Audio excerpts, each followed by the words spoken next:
স্ক্রিনে লক্ষ্য করেন, কাম বশীকরণ জাগ্রত মন্ত্র, কাম বশীকরণ জাগ্রত মন্ত্র, এই মন্ত্রটা এতটা পাওয়ারফুল, এতটা ক্ষমতা,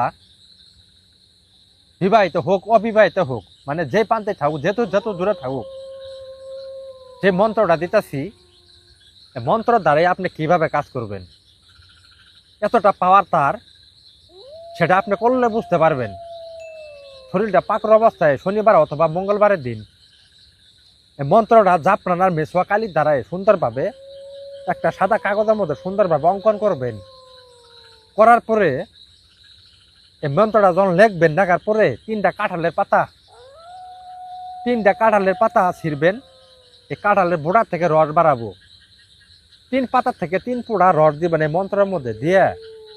মন্ত্রটা আপনি আগুনও জ্বালাবেন।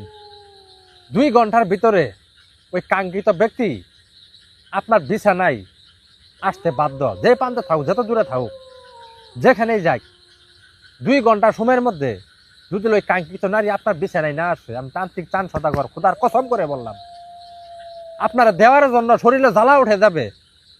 জীবনে তন্ত্র মন্ত্র বহু বশীকরণ দেখছেন, বহু তান্ত্রিক দেখছেন, কিন্তু এই চান সদাগরটা কি জিনিস আপনারা চিনবেন। যে মন্ত্র দিতেছি, এই মন্ত্রের দ্বারা যদি আপনারা সঠিকভাবে কাজ করতে পারেন, শরীরে কাপড় খুললে আপনার বিছানায় আসতে বাধ্য। আমি আল্লাহর প্রতি ভরসা রেখে বললাম আপনাদেরকে, কিন্তু কাজগুলা সঠিকভাবে সুন্দরভাবে করতে হবে, কোনো ভুল টুটি কাজ করবেন না। এটাই আপনাদের কাছে অনুরোধ। এই আল্লাহর কোরআন কেউর সাথে বেইমানি করে না।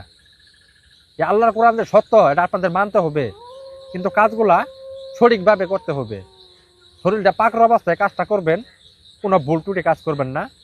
যদি 2 ঘন্টার ভিতরে যদি তার সাথে আপনি মিলন না করতে পারেন, আমি তান্ত্রিক চান শতকর খোদার কসম করে বললাম,